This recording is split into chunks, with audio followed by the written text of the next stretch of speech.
So, hello. Today, what we're going to talk about is how to help students function in an environment of deliberate misinformation.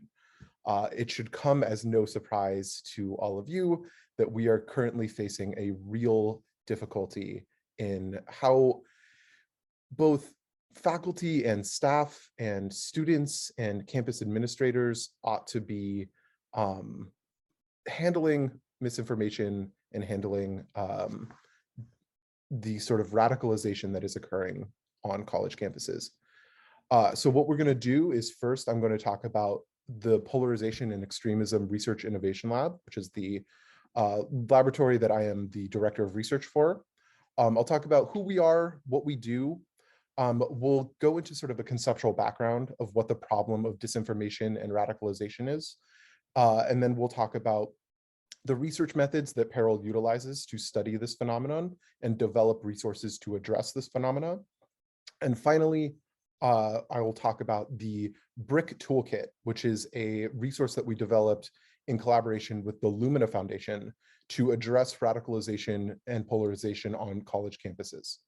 And finally, I'll open it up to sort of a 20-ish minute Q&A, depending on how people feel. I'm going to ask people throughout the presentation if they have any questions. So we'll leave some questions for time towards the end for people to ask questions, but I am very excited to hear what people think sort of as we go along. So first, let me talk about myself a little bit, and then I'll talk about Peril. So my name, as I said before, Dr. Pasha Dashtgard. I am a social psychologist by training. I have a background in mental health. I have my master's degree in mental health counseling. I've been a therapist for many years. I have been a social worker for many years, substance abuse counselor, school counselor, sort of the whole gamut. And then I went into a social psychology program where I study male supremacy and online radicalization, which is sort of how I got into the extremism, polarization, disinformation space. So Peril, the Polarization and Extremism Research Innovation Lab, is based out of American University.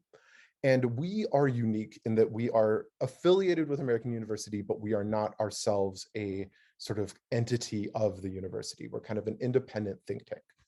And so one of the things that sort of the defining characteristics of Peril's work, one is that we are community-based and victim-centered. So we don't develop resources mostly to handle perpetrators of extremism. We mostly are trying to deal with people who are victims of or survivors of extremism, hate incidents, oppression, targeted violence, that kind of thing. Second, we deal with the prevention side of this countering violent extremism spectrum. There is a whole host of interventions that deal with like de-radicalizing people who have, gone down the rabbit hole of white supremacy or male supremacy, who are, ardent QAnon believers. It is a couple weeks after Thanksgiving, so I'm sure some of you had to deal with that at your Thanksgiving tables. We don't deal with people who are all the way down there. That requires a level of individualized intervention that is really hard to scale. What we do is we focus on prevention. So we focus on youth, we focus on students, we focus on equipping parents, caregivers, and sort of anyone in the life of at-risk youth with the tools and skills in order to intervene with young people. And we are particularly interested in disinformation, propaganda, supremacist attitudes, radicalization, and sort of threats to our democracy. One of the things that makes our lab unique is that we are evidence-based. So every intervention, every resource that I'll talk about today that we develop, all of them are tested rigorously, qualitatively and quantitatively. I can tell you this because as the director of research, it is my job to make sure that the work that we do isn't just anecdotal. It's not just stuff that we like and we think is true, but it is stuff that we test empirically to make sure that they are effective and that we know in what ways they are effective. We are interested in creating public impact. So this is not research done so that we can publish in journals, though we do also publish in journals.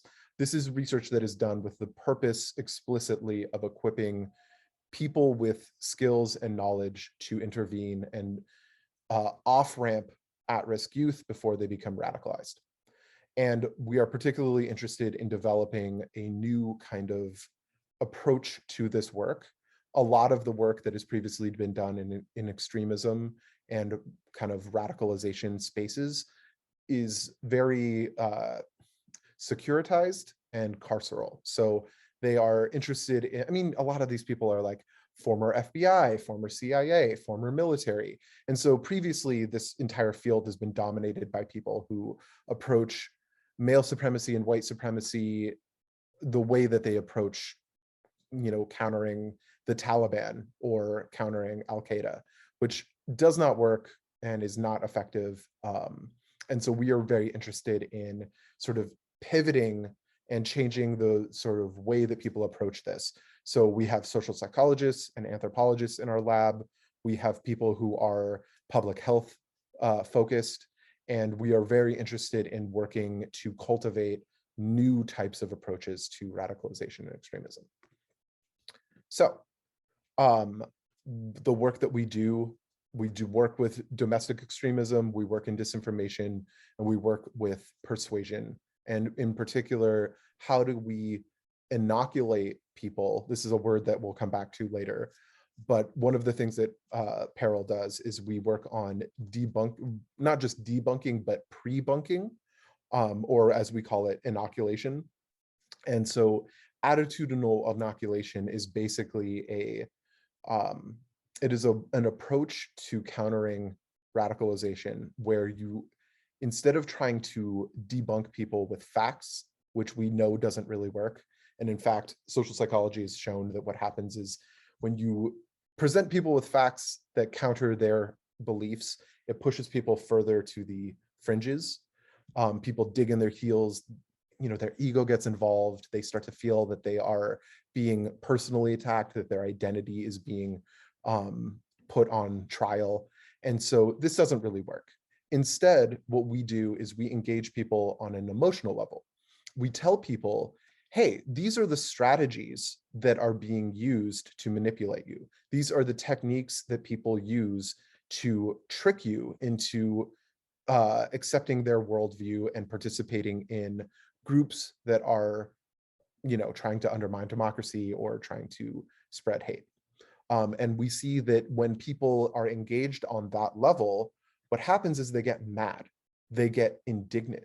How dare you try and trick me? How dare you think of me as some chump or some mark that can be persuaded or manipulated? And so by providing people the strategies and tactics that extremists use to recruit and convince people, it pushes people to an emotional response that makes them more discerning in how they respond to propaganda. And again, lab tested and field tested, we have seen great improvements in how people recognize propaganda and how people respond to propaganda.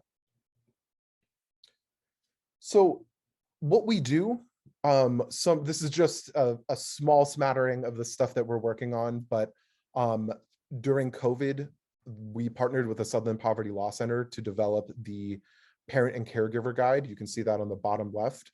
And basically, this was a response to, as students and young people were moving to online and remote learning, and as parents were having to work remotely, we saw dramatic increases in the hours that young people spent online and on the internet interacting with hate speech and sort of propaganda.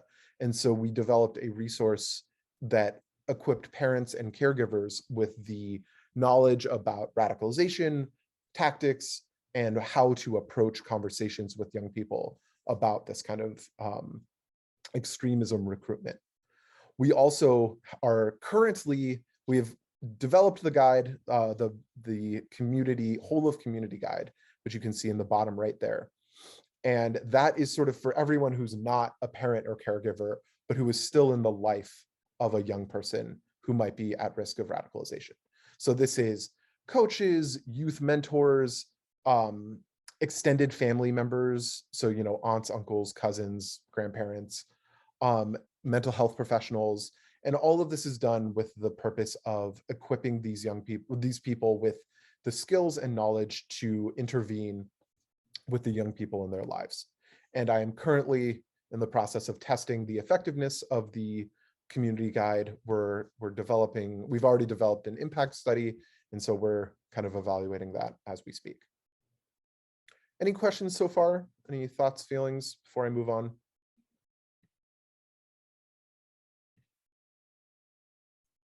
I just want to say I won't be able to look at the chat. So, if you do have a question, feel free to unmute yourself and just let me know. Hey, or Terry, people are asking for links to the guides. So oh, I put a link to your peralresearch.com in the chat. Yes, thank you so much. Hi, Terry. How are you? I will link to that at the end. And thank you. I can also I'll also link our website, which has our resources and the way to get in contact with us. Okay. So I'm going to talk about the approach that Peril uses to conduct this research, so that you know that the information that I'm sharing now is not just my opinion, but is sort of the end result of a very long and sort of it's a process that we really is quite rigorous to make sure that we are presenting information that is quality and is been verified and validated by multiple sources. So first we start by conducting interviews with people who are key stakeholders, who are experts in the field. We then open up to focus groups where we talk to people.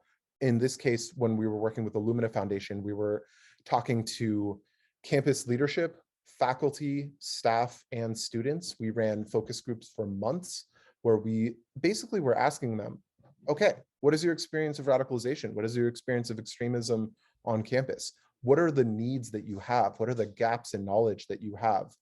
And then we went and drafted resources where we addressed those exact needs, that we sort of listened to our specific audiences to see what do they need? What are they looking for? What is it that could be most useful for these audiences?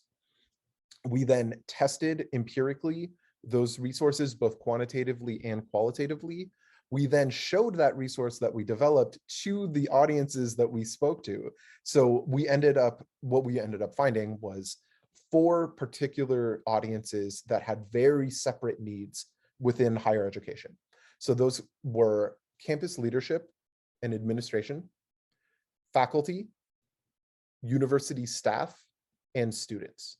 And university staff could be librarians, it could be like RAs and sort of resident life coordinators, it could be janitors, secretaries in specific departments. And so we talked to all of those people, showed them the guide and said, okay, what do you think? What did we do right? What did we do wrong? And then we put all of these resources into a PDF, as well as our beta testing a website that we then also got empirical feedback on the structure and content of the website. So again, it's an iterative process. If people know the term praxis of like action and reflection, it is very much guided by that principle of praxis. So I'm going to present a little bit of conceptual background so that we all kind of understand where we're coming from here. When we're talking about misinformation, the concern that we have at Peril, the reason that we're involved in this work, is that misinformation can easily lead to radicalization.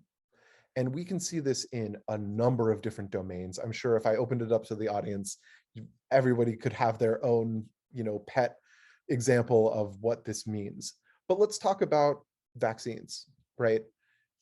Vaccine hesitancy causes people to question the legitimacy of science, the legitimacy of scientists, the legitimacy of the medical establishment, which then leads to a sort of broader distrust of authority and science and leadership, which then opens up the space for people to say, well, if you don't believe the CDC and you don't believe these mainstream scientists, then why don't you listen to me, who's going to talk to you about horse drugs and going to talk to you about you know, uh, untreated water and whatever, all of these sort of alternative medicine options that end up leading people down a road where they feel that authority and sort of mainstream um, institutions are not to be trusted. And that then allows, in that gap, in that space, it allows for extremist groups and people with bad intentions to present their own version of science, their own pseudo, I don't know, their own pseudoscience for their own purposes. We know that online radicalization is a completely changed the dynamic of extremist recruitment strategies. It used to be that if you were a white supremacist, you had to go to a punk show, you had to go to a sort of a large gathering and find individual people and present them with information. It was an active recruitment strategy. Now, all of that stuff exists out in the world, out on the internet. And it is now incumbent upon no one to present this information to you. In fact, algorithms and sort of social media, the way that social media is structured, people can come across this information not even looking for it.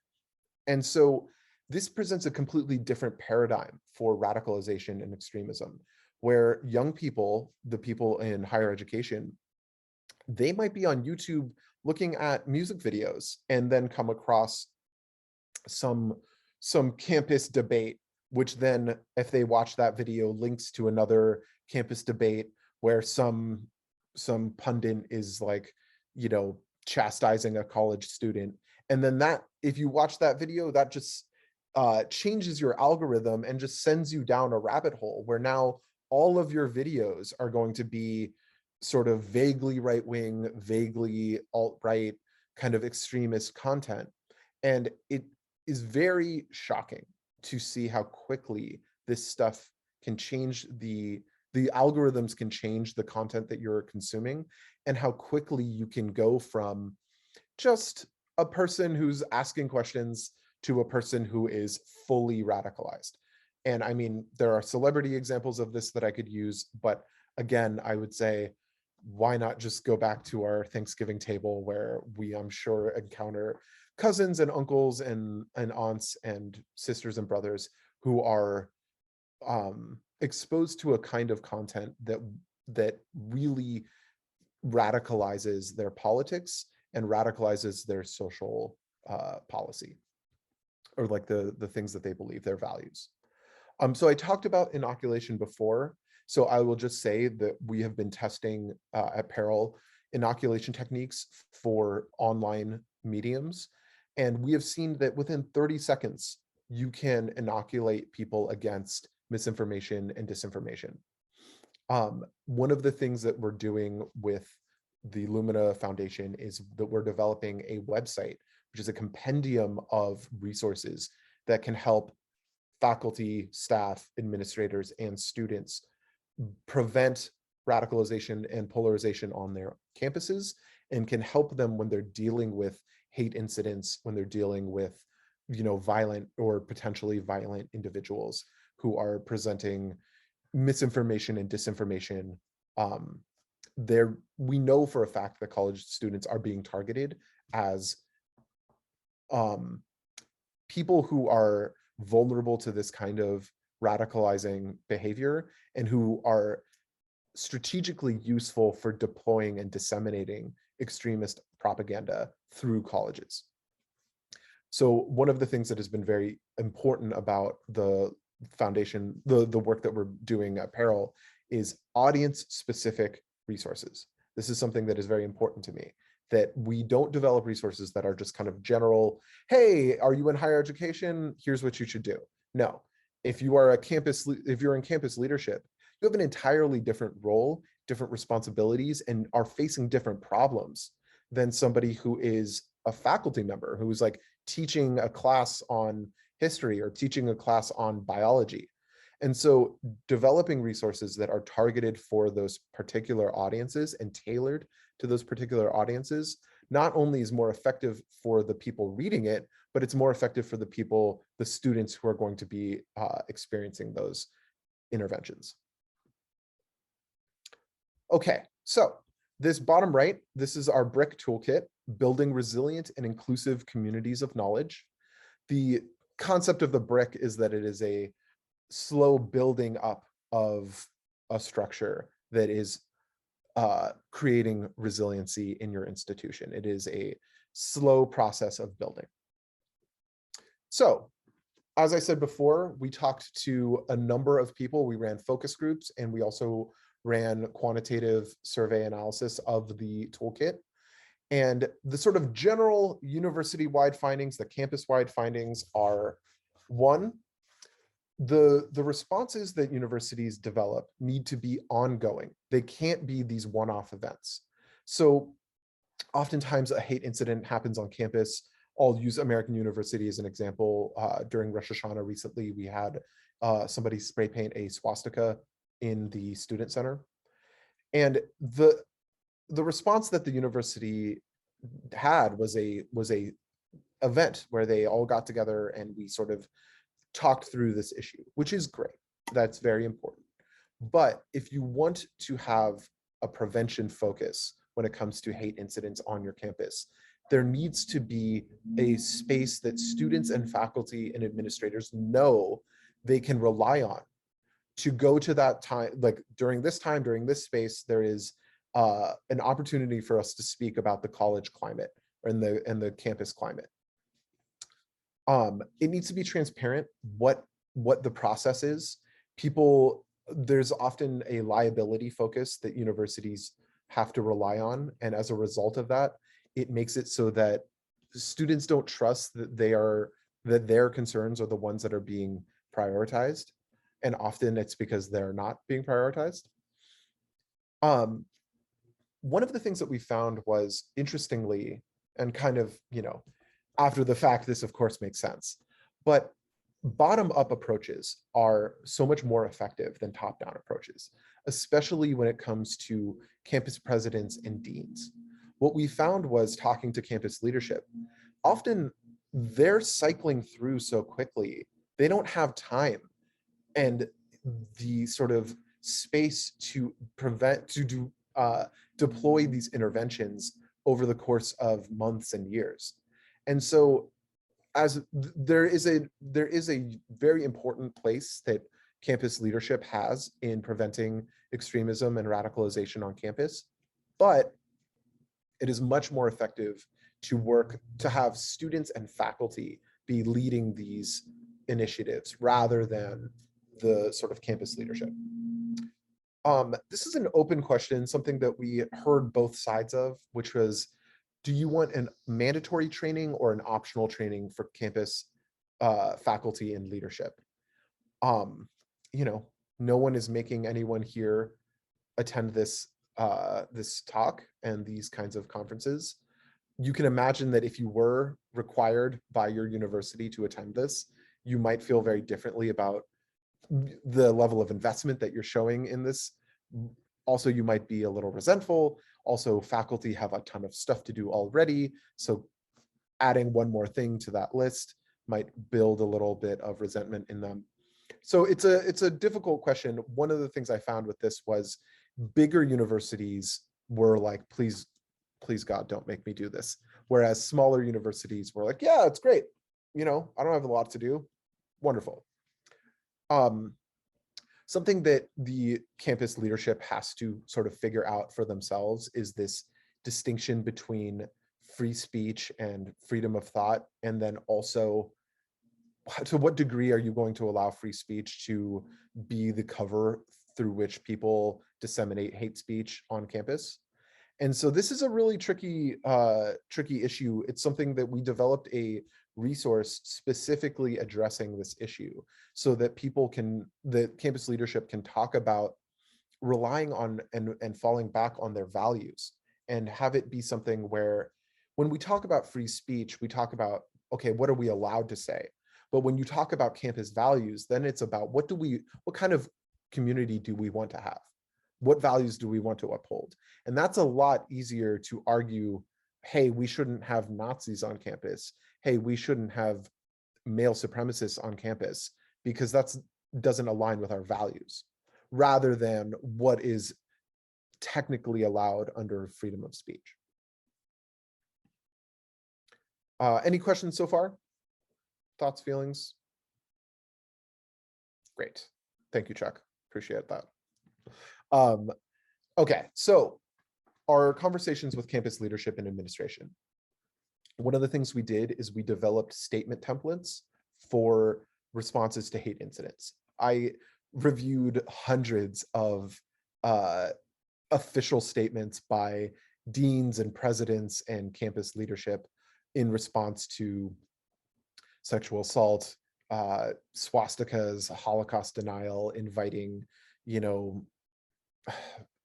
all manner of horrible, awful hate incidents on campuses and the responses to them. And one of the things that we saw was that, one, these statement responses need to be fast. They need to be victim-centered and survivor-centered. It is astonishing the degree to which these responses can feel like drafted by lawyers and have no humanity or heart in them at all. As a campus leader, your job is to set the tone for university climate. And if you're sort of heartlessly responding to like, well, we can't talk about the ongoing investigation, but we'll do everything we can, and here's a list of resources, bye.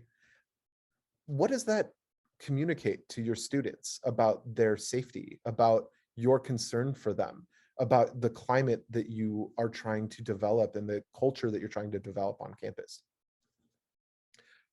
We need spaces and events for students to talk to each other and to talk to faculty about these kinds of issues, not just after they happen, but before they happen, as they are happening, so that students and the sort of campus as a whole can feel like a community, can feel like we're all in this together. We're all trying to create a climate where people can feel safe, where people can feel like they can talk about their fears.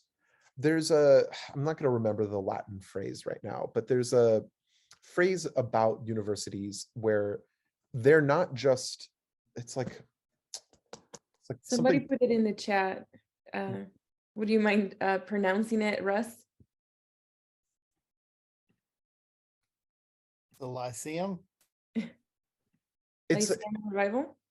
Yeah, it's like Lyceum Protectus or something about protection, where basically universities have an extra responsibility to protect the well-being of their students. I don't know if everyone is familiar with this term, a total institution, but institutions like seminaries or prisons or nursing homes or campuses where people eat, sleep, work, live, socialize all in one place. These are very special types of places. And students, when a hate incident happens, it's not just like, oh, something terrible happened at work, and then I come home and I'm disconnected from that work environment. If a swastika is painted on the student center, that's a place where people sleep at night. That's a place where people hang out with their friends. That's a place where people meet each other to go get coffee or go get food. The university has a responsibility to make sure that students feel that they're in a safe and protected environment. I know safe spaces is like sort of been panned as a term, but this is at its core what we're talking about, is a place where people feel like they are not going to be harmed, where the people in charge of their well-being are thinking not just about their physical safety, but about their psychological well-being. And so this is why it is important to create these safe spaces.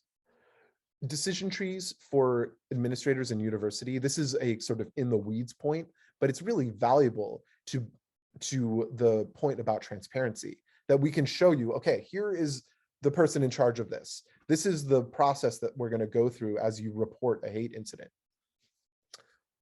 One of the really interesting findings was, when we were talking to faculty and administrators, one of the things that we were hearing was that faculty, their tenure applications are often relied on, or often rely on student evaluations in order for a faculty member to get tenure.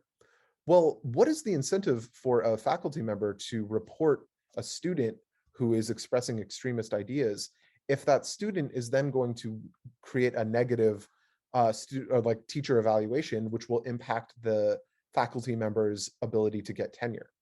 So this is like a very in the weeds policy issue that actually has a lot of significant downstream consequences. Another issue is reporting tools for faculty and students who have experienced sexual assault or hate incidents on campus. They need to be anonymous and they need to be transparent in the process and procedures that happen in order for justice to be served. It can't be the case that a student just kind of puts an incident out into the world and they're like, all right, well, I'll shrug shoulders, hope something happens here. They need to be involved in this process as it's happening. Sorry, any questions about these findings? Any thoughts or feelings as we're going through? Jody, go right ahead. Yeah, hi. I'm at the State Council of Higher Education for Virginia. So public institutions are the area that I'm concerned with. And I know that some institutions, things like bias reporting have come under legal challenges. And I hear what you're saying about liability not being the organizing principle around how we respond to things. But when there are legal challenges that are upheld because people are concerned about anonymous reporting leading to unfounded accusations and whatnot, I just wonder if you could respond to that or talk a little bit more about the complications there. Yeah, Thanks. it's super complicated. It's something that so thank you, Jody, for that point. It's a great one. When I was doing this work, I was interviewing AU faculty and administrators and talked to the campus, one of the campus lawyers about this exact issue. And it's just I don't know that I don't have the legal background to really make the legal argument here, but I can just tell you from the findings from the focus groups, from the work that I've done, that if you're going to take a liability focus when it comes to this stuff, it is going to be at the detriment of the students and the victims of these issues. And this is true in a lot of different policy contexts, right? As a psychologist, one of the things that I used to study was solitary confinement and mental health sort of interventions in solitary confinement. And one of the big issues there is malingering, right? How do I know that this prisoner is really mentally ill, or is he just lying in order to, get extra treatment or get extra favors or whatever? And if you build a policy centered on distrust of the victim, this is what happens, is that you end up with policies that are not really serving the people who are the sort of victims of these crimes. In this situation, is there a concern over like anonymous reporting and how unfair it would be if somebody were falsely accused? Absolutely. But when you weigh the number of false accusations against the number of legitimate victims whose cases are being ignored, or who don't even report these things because they don't have faith in the process to deliver justice, in my estimation and in the estimation of the people that we talk to, that's not an equal balance. There's much more harm done in ignoring the transparent desires of victims rather than focusing on the few number of false reports or cases where somebody is, unfairly accused.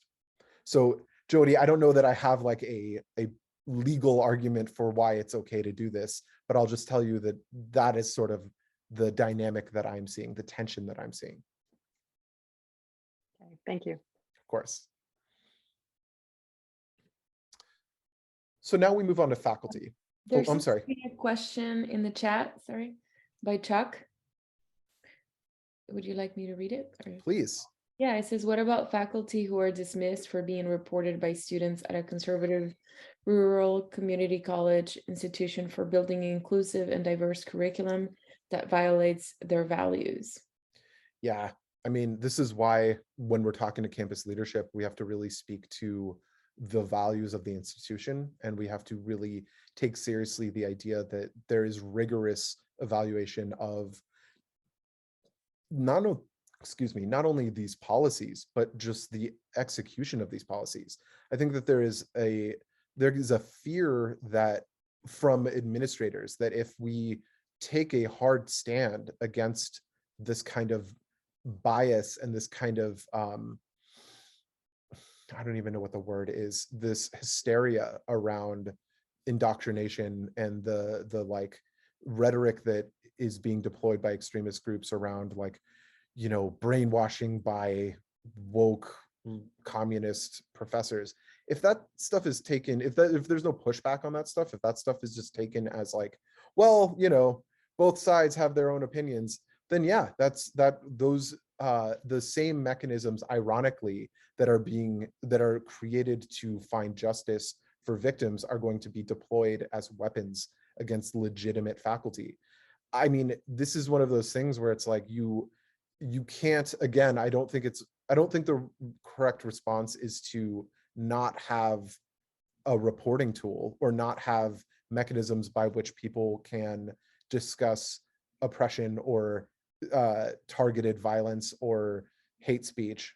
I think the issue is that you then have to have administrators who are capable of discerning between legitimate and illegitimate reports, right? And that requires a certain level of trust. It requires a certain level of expertise. This is the kind of thing that I hope our resource can equip campus leadership with, these kinds of ideas and this kind of knowledge, so that they're not swayed by bad faith incidents and reports. But there's not a simple solution to this. Like, this is the same problem that we have with censorship. This is the same problem that we have with, any kind of anti-hate, anti-extremism policies, is that like the same people who are reporting the Proud Boys for being a domestic terrorist organization can also report BLM under the same policy, right? So how do we deal with this? We hope that the people in charge have enough insight to make a legitimate difference and not fall into false equivalencies. When it comes to faculty, one of the things that we heard over and over again was like, please God, give us the words to say out loud that make this better. It was like conversation protocol was the number one thing that we were hearing. It's, for a lot of faculty, this is completely outside of their comfort zone, right? I mean, if you're a sociologist, if you're a psychologist, if you're an anthropologist, hey, this is part of our domain. But we were talking to, these poor engineering professors who are like, I don't know what to tell them. I don't know how to convince my students the earth isn't flat. I don't even know where to start here. And so we provide in our resources guidelines for having difficult conversations about race, sex, gender. We incorporated aspects of bystander intervention training and just some strategies and tactics to use to kind of de-escalate a conversation, to sideline a conversation that is sort of spinning out. We also provide a glossary of terms, symbols, jargon, an infographic of red flags and warning signs. So faculty who are oftentimes the people in a university who have the most one-on-one contact with students, they are the ones that are going to be best equipped to talk to, well, second best equipped. Spoiling this, it's students who are the most well equipped to handle these issues. But other than students, faculty are the most well equipped to recognize red flags and warning signs of radicalization before they crop up. And then, as I said before, sort of, it's important for, one of the things that we heard from faculty was they need protection, both very sort of practical, like legal protection, but also policies to protect them if they are being harassed, or as Chuck was sort of suggesting, being reported falsely for, whatever nonsense they're being reported for falsely.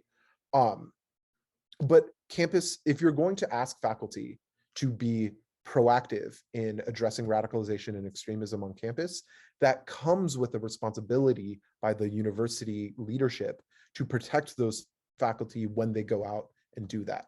It's not just like a labor issue of like unpaid labor, but it's really like you're sticking your neck out. You are opening yourself up to harassment, doxing, stalking, all manner of negative attention. And so leadership needs to protect faculty if they're going to ask them to do that. Any questions there? Thoughts, feelings? Okay. There's a comment in the chat. It's Chuck. And Chuck, feel free to speak if you like. It says, well, I mean, I did include lots of different authors with very different views in my lit course. He wasn't wrong in that. It just didn't sit well with him.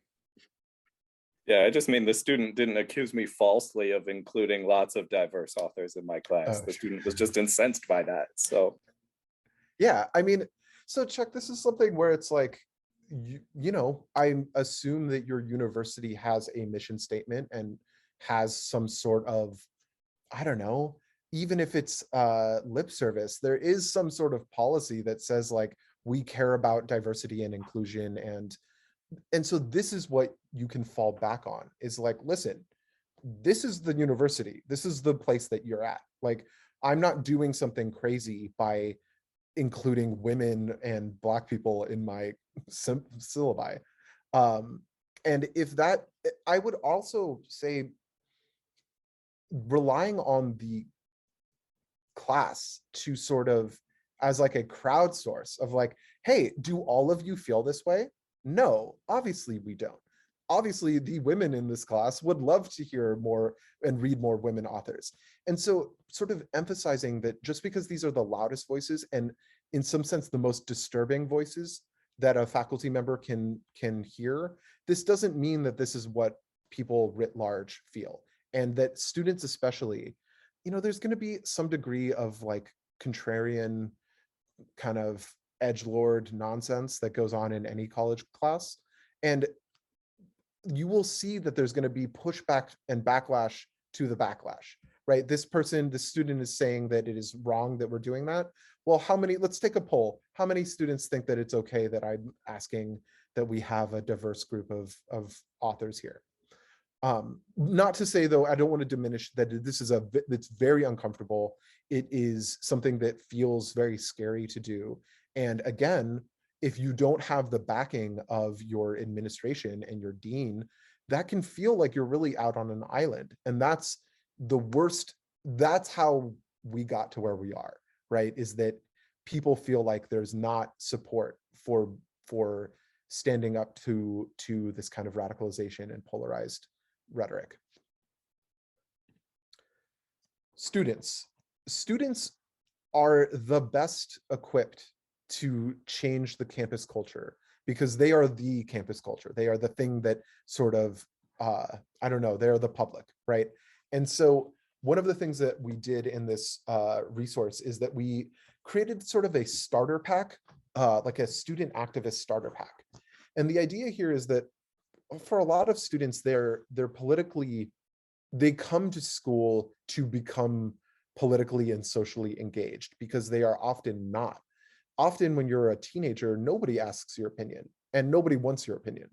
And so giving a sort of how-to guide for campus organizing is done with the hopes that they create on-campus groups, that they connect disparate groups so that the anti-polarization group on campus connects with the Black Student Union and connects with the API Against Hate organization on campus, and that they sort of develop a coalition. And this can be informed by faculty, it can be supported by campus leadership and staff, but it should be student-led. so that that way they feel like they are the ones who are sort of empowered, that they are the ones whose voices are being heard, and that when some hate incident happens on campus, if the only response is from the campus administrators, that's going to feel inauthentic, it's going to feel hollow.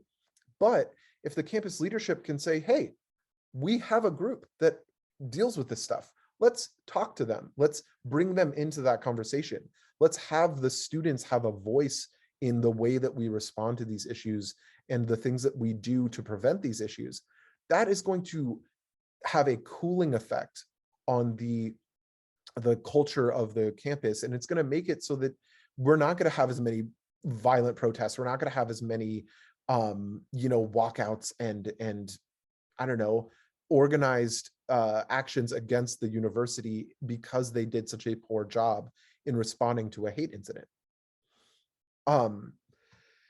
We hear a lot from students that they were really interested in testimony and resources from formers, so like former white supremacists, former male supremacists.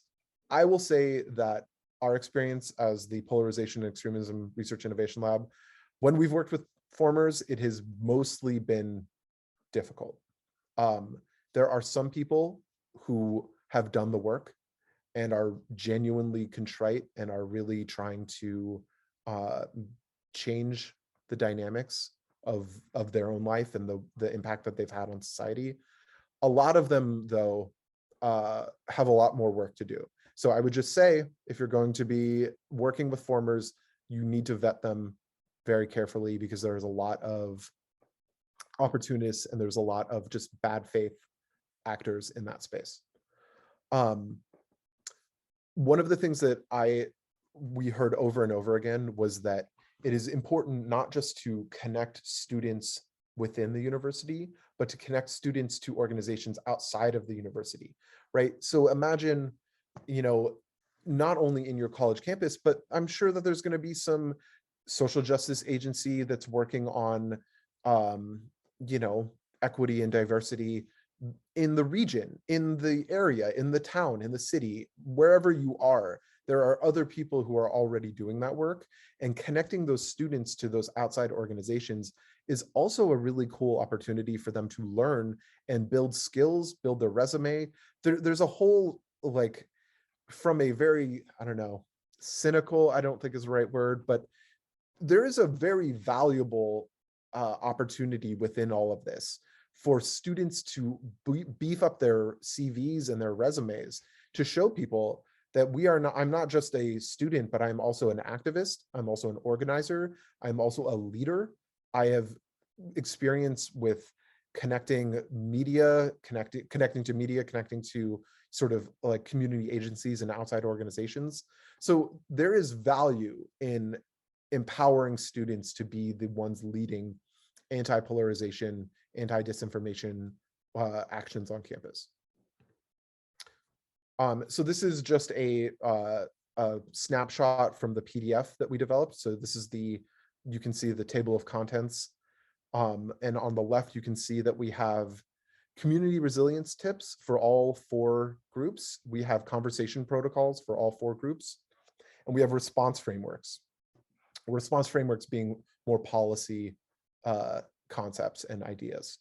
And then we have those learning supplements where you can see free speech versus hate speech, how to deal with sort of online rhetoric and online manipulation.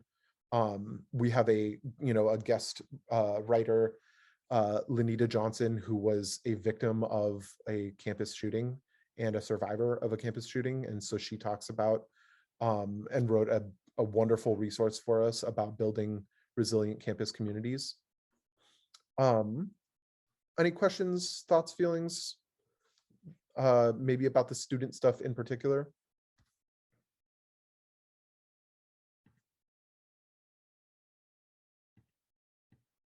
Okay. All right, and then as we discussed, the sort of a sample of resources that we developed.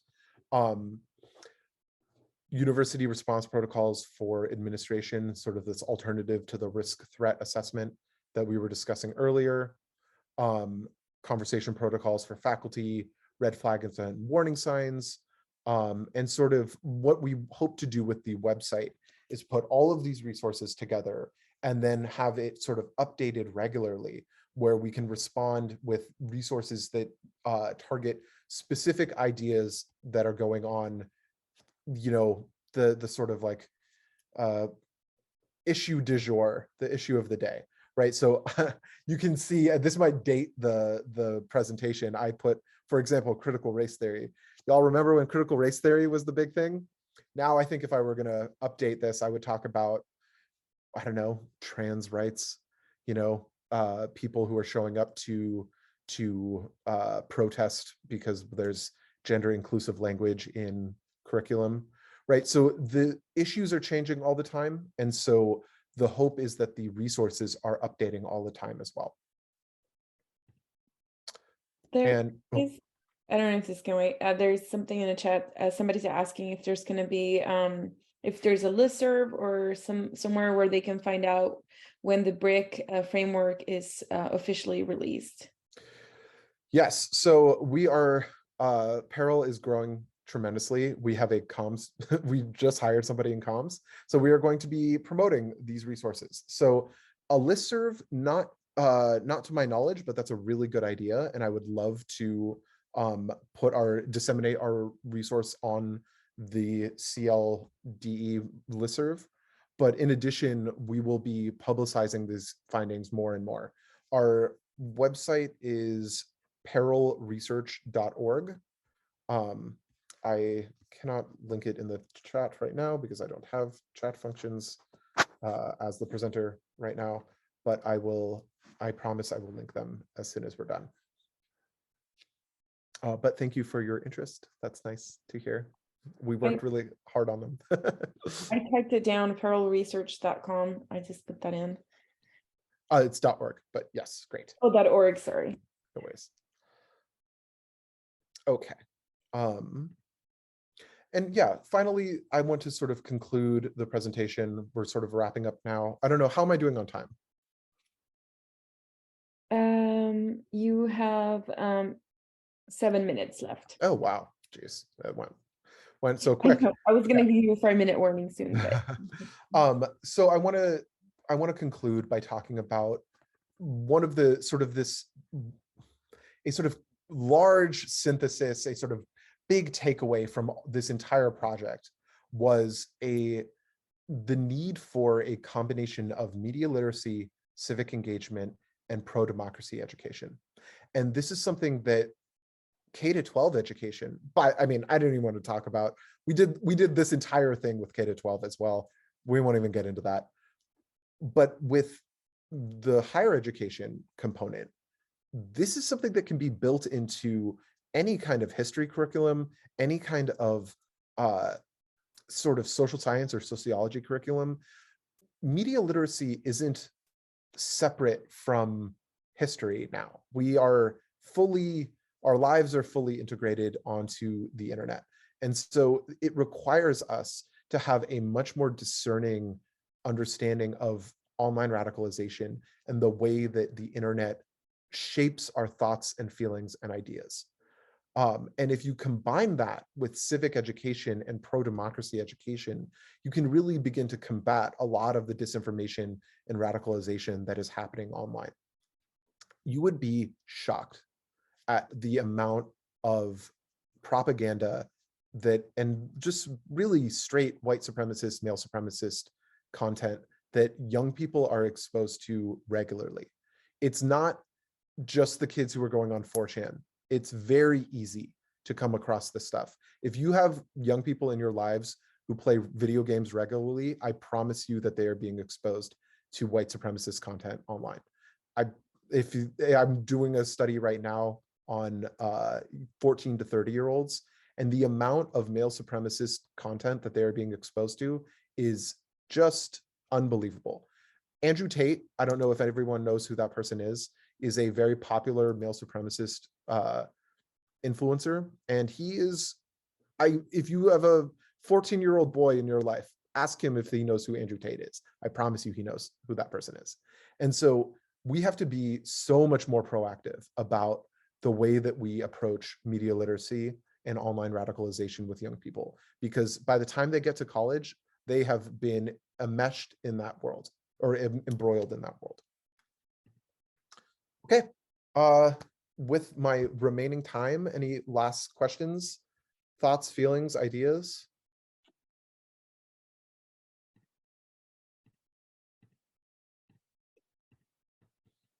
I just wanted, I know I'm maybe not supposed to participate. This was so interesting. I'm the student engagement coordinator for Campus Compact. So I work with the Newman Civic Fellows. And I just typed in something in the chat that, I was raised speaking Spanish only, and it's something I've always known in Spanish. It says, among individuals as among nations, respect for the rights of others is peace. Yeah.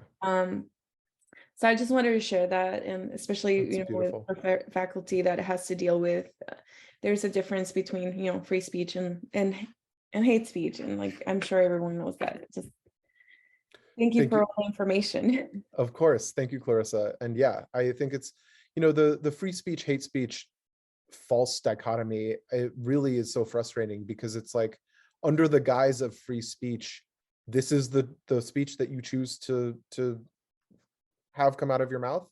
That's the question we need to ask. It's like moving the conversation from like, what am I legally allowed to say, to what ought I say in a community, in a society? Like, what is acceptable and good to be saying?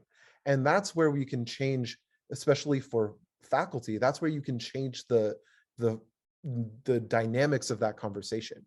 It's if it's always focused on what we're allowed to do, what legally is our responsibility or obligation, yeah, you're going to, under that framework, you're going to allow for all sorts of horrible things to be said and done. But if you talk about our values, our sort of what we as a society want to have, and what we as a campus culture want to have, that's where you can then say, like, yeah, you are allowed to say the Holocaust never happened, but should you? Ought you? Is that a good thing for us? Is that true? Is that right? Is that like good? Yeah. Okay, well, if there's no other questions, I will thank you guys for listening, and thank you for yeah, I don't know, for your questions, thoughts, feelings.